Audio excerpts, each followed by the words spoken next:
नमस्कार, super India news TV में आपका स्वागत है। मैं हूं राजेश आर्य। आइए देखते हैं आज का विशेष समाचार। वास्तविक चुनौती से मुंह मोड़ती कांग्रेस। भारत जोड़ो यात्रा के माध्यम से राहुल गांधी क्या अपनी छवि ही निखारेंगे या पार्टी में नई जान डालेंगे? इस समय पार्टी का कायाकल्प कहीं ज़्यादा जरूरी है। गत सप्ताह बड़े जोर शोर से कांग्रेस की भारत जोड़ो यात्रा शुरू हुई। इससे पार्टी समर्थकों, कार्यकर्ताओं और इंटरनेट मीडिया योद्धाओं में नए उत्साह का संचार हुआ है। इस दौरान राहुल गांधी ने भी नई ऊर्जा और सक्रियता दिखाई है। अमूमन किसी भी राजनीतिक गतिविधि का आकलन भीड़ और संसाधनों से जुटाने में से लगाया जाता है और इन दोनों पैमानों पर यात्रा ने कांग्रेस के लिए अभी तक अच्छे संकेत दिए हैं। संभव है कि इसकी एक वजह यही रही हो कि यह यात्रा का आरंभिक दौर है। दूसरा, तमिलनाडु से शुरू होकर इस समय वह केरल में है, जहां कांग्रेस पारंपरिक रूप से मजबूत रही है। बहरहाल, कांग्रेस के हालिया लचर प्रदर्शन को देखते हुए यात्रा को मिल रही प्रतिक्रिया पार्टी को प्रोत्साहित करने वाली है।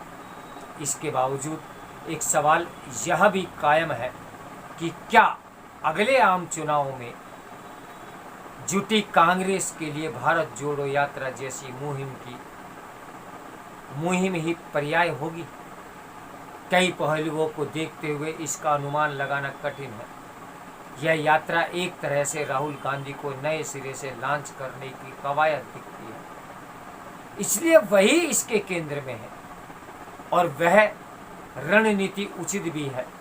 यह कहना गलत नहीं होगा कि राहुल की मौजूदगी से ही यात्रा के प्रति इतनी दिलचस्पी जग रही है। इसमें भी कोई संदेह नहीं कि फिलहाल वही देश भर में पार्टी के लिए भीड़ जुटाने वाले सबसे बड़े नेता हैं। हालांकि उन्हें स्वयं पर पूरा फोकस रखने में कोई गुरेज नहीं, लेकिन इसके बावजूद वह इस अभियान के नेतृत्वकर्ता की औपचारिक भूमिका स्वीकार करने के लिए भी तैयार नहीं दिखते। इससे भी महत्वपूर्ण यह है कि यात्रा कांग्रेस अध्यक्ष चुनाव से ठीक पहले हो रही है। जिस चुनाव में उतरने के लिए राहुल ने अभी तक हामी नहीं भरी, वह मानते हुए कि वह इस रुख पर अभी भी कायम है, तो राहुल के लिए छवि निर्माण की इतनी बड़ी कवायद के बाद नए अध्यक्ष को अपनी जिम्मेदारी को प्रभावी रूप से संभालना मुश्किल हो जाएगा। इस प्रकार के जन जुड़ाव वाले अभियान के वास्तविक लाभ स्थानीय और राज्य संगठनों से जुड़े होते हैं, जिनमें राष्ट्रीय स्तर के नेता और सकारात्मक भावनाएं भुनाने की पहल सम्मानित होती है। जैसा कि भाजपा ने लाल कृष्ण आडवाणी की राम मंदिर रथ यात्रा के साथ किया था, कांग्रेस के लिए मुश्किल यही है कि इस समय राज्यों में उसका संगठनित ढांचा लुंज-पुंज अवस्था में है और छत्रप एक दूसरे से लड़ने पर आमादा है। इसके भी कोई संकेत नहीं कि जिन क्षेत्रों से ये यात्रा गुजर रही है वहाँ स्थानीय संगठनिक मुद्दे सुलझ जाएंगे, खास तौर से ये देखते हुए कि पार्टी का केंद्रीय नेतृत्व स्वयं नए अध्यक्ष के लंबित चुनाव में उलझाव से जूझ रहा है। इस प्रकार के व्यापक जनसंपर्क अभियान का पार्टियां चुनावी लाभ उठा सकती हैं, मगर भारत जोड़ो यात्रा का मंतव्य कुछ अलग दिखता है। उसने गुजरात और हिमाचल जैसे उन राज्यों से स्वयं को दूर रखा जहां जल्द ही विधानसभा चुनाव होने वाले हैं। वहीं इसके कारण भी ज्ञात नहीं कि आखिर किस वजह से लोकसभा की 20 सीटों वाले राज्य केरल में यह यात्रा 18 दिन तक निकलेगी। वहीं 80 लोकसभा क्षेत्रों वाले उत्तर प्रदेश में केवल 2 दिन।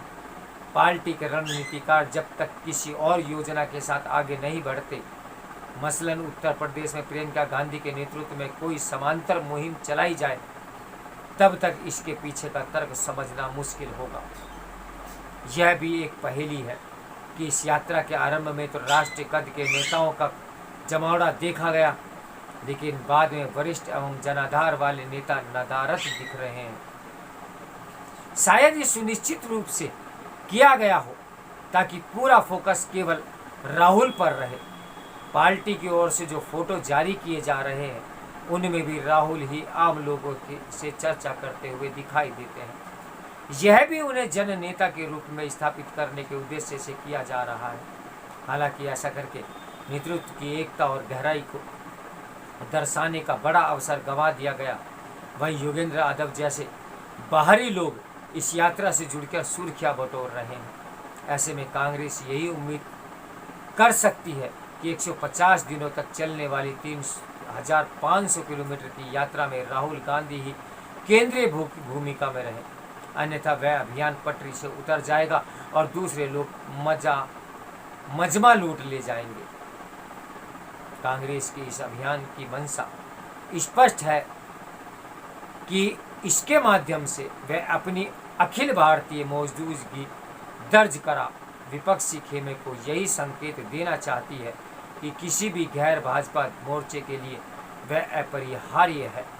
कांग्रेस का यह दावा मजबूत होगा या कमजोर, वह इस यात्रा की सफलता पर निर्भर करेगा, विशेषकर उन राज्यों में जहां कांग्रेस सत्ता से बाहर है और उसका संगठित ढांचा भी कमजोर है। फिलहाल अरविंद केजरीवाल और चंद्रशेखर राव जैसे दो नेता कांग्रेस के साथ गठजोड़ को कतई तैयार नहीं दिखते। रही बात ममता बनर्जी के बारे में, कही जा सकती है कि केरल में यात्रा के लंबे पड़ाव से माकपा का भी मुंह बना हुआ है। वहीं भाजपा हर संभव तरीके से राहुल की किसी भी गलती को भुनाने के लिए तैयार है। उसने यात्रा के लिए विशेष रूप से तैयार किए गए आलीशान कंटेनरों पर निशाना साधा है। यात्रा के दौरान जिन लोगों से राहुल मिल रहे हैं उन पर भी भाजपा की पैनी नजर है। जैसे कि एक विवादित पादरी से मुलाकात पर तुरंत राहुल को घेरा गया। कुडनकुलम परियोजना और स्टारलाइट विरोध प्रदर्शनों के लिए भी जिम्मेदार लोगों से उनकी मुलाकात को भाजपा ने खासा तुल दिया। भाजपा के इस रूप से तिल मिलाई कांग्रेस ने भी राष्ट्रीय स्वयंसेवक संघ के गणवेश का हिस्सा रहे खाकी निकर को जलाते हुए एक इंटरनेट मीडिया पोस्ट कर डाली। कुछ लोग मानते हैं कि यात्रा को ज़्यादा तवज्जो देकर भाजपा राहुल को ही मदद करेगी। हालांकि यह इसी पर निर्भर करेगा कि यात्रा के माध्यम से राहुल क्या अपनी छवि को निखारेंगे या पार्टी में नई जान भी डालेंगे। पार्टी में नए प्राणों का संचार इस लंबी यात्रा से कहीं अधिक आवश्यक है। वहीं कांग्रेस की असल चुनौती भी है। बहरहाल यह यात्रा अभी शुरू हुई है, पर कांग्रेस के लिए दिल्ली अभी बहुत दूर है। तो मेरे साथ बने रहिए सुपर इंडिया न्यूज़ टीवी के ब्रेकिंग न्यूज़ के लिए। नमस्कार, मैं हूँ राजेश आर्य।